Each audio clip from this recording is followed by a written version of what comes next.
Hey everybody, it's your boy Zero here for another Gunpla review. In this episode, we're going to cover the Sinanju Stein from Gundam Narrative.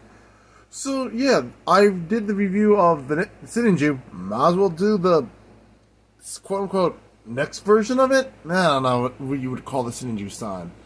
It's, I would say, evolved beyond it, but yet somehow was lacking a few things that made the Sinanju very unique and its own thing. But hey, we'll cover that in the review. I picked up this dude personally at my local hobby store, but he's also available at our friends at Galactic Toys. So use my link down below, but due to certain issues, screw it. Use the link down below. I'll figure a way to throw it back on there. If you want to check out the site, look up stuff, buy some, support the channel. But remember, that link is only good for 24 hours, so if you're going to buy something, buy it today or whenever you use the link. Use it that day. Support the channel, and I can keep making you these decent reviews. Because I'm not going to say I'm the greatest reviewer, but I'm not going to say I'm the worst. So I'll catch you guys in the review. Peace. Here we have the Sinanju Stein with everything that comes in box. Obviously, the Sinanju Stein. Well, because if you didn't have that, that'd be a bigger problem than you think. The second beam to his second beam saber, which is located in this arm right here, which on one hand is less convenient than putting on the side skirt and a little bit of a hassle to take out of, but it's nice, convenient storage space. So do with that what you will. Part of the gun. Part of the bazooka, another part of the bazooka, and another part of the bazooka. And did I mention? Hey, another part of the bazooka.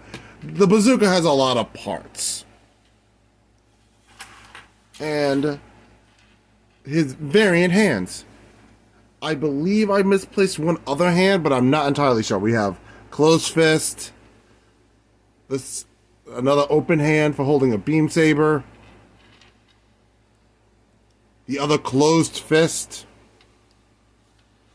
and a slightly opened up dynamic hand. So those are the options for hands. I believe there's another open hand somewhere, but I do not know where I lost it. So if there is one, I apologize. But from what I can see here, I think there's only one open hand, but I could be mistaken. So let's go to the articulation before we do the compare and contrast to it's the original Sinanju. So we have the articulation of the extra engine batteries. They go up and down, they ain't fancy. The engine itself can be moved, which is neat. But I don't think it's supposed to move, but you can move it. You see? Left, right, you know, the usual shit. The usual stuff, so what can you do? The back flap does move, so you can move the legs. About to here. It gets that far out, so it's not going to give you a lot of articulation back there.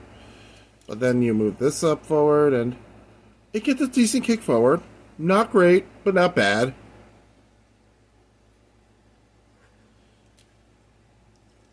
The leg itself can spin 360. The foot itself can move. Has decent ankle articulation. That's the leg fully bent. Now let's just get the beam saber off the hand. And the shield off.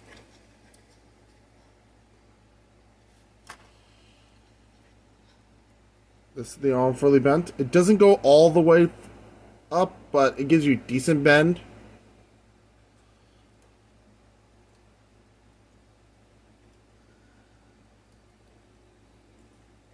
And this goes 360.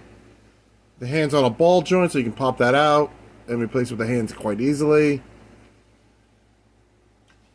I just want the beam saber roll into the abyss. The head's on also on a ball joint, so you get a good movement from there. Good solid rotation.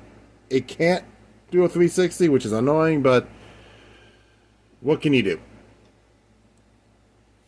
And here is the medium-sized sheet of stickers. The black and white parts, if you have a steady enough hand and are skilled enough, you can totally just paint those. So if you can do it, I say I would recommend doing it, but that's just me. There's also a sticker on the shield right there, as you can clearly see, because, you know, it has a different reflective rate of it. The only sticker I didn't use is the red and gray sticker, and I believe that was for, either the shield or one of his legs, and it's just like, it didn't seem like it fit right, so I was like, nah, I'm just gonna leave it off.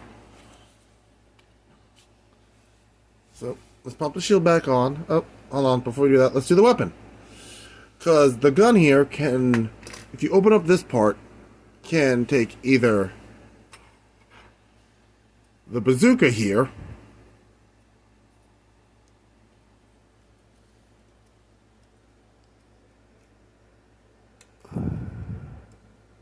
and attach it.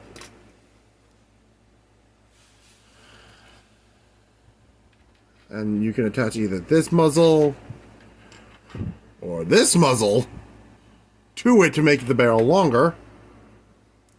Pop that off. Take the gun on the end of the shield here.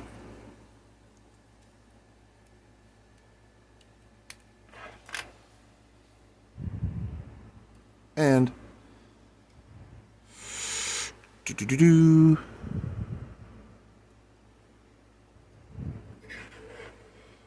Yep.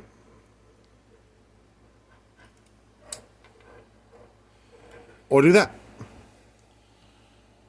So you do have options of what do you want to put on the bottom of the gun. Or, crazy enough, I know this will shock people, nothing at all.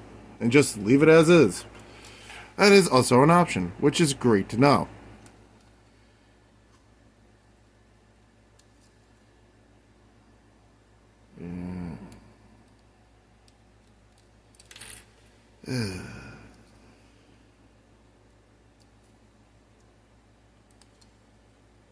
Okay.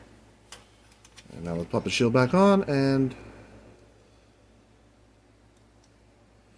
Yep. And for the sake of easiness, we'll just put the saber back in. Well, that's how I showed you guys when I started the review, that his hand was out with the lightsaber. I was literally about to call the beam saber a lightsaber. I mean, I wouldn't be too far off with that. So let's scooch the other parts aside and bring out its counterpart. That's getting in the way. The original Sinanju.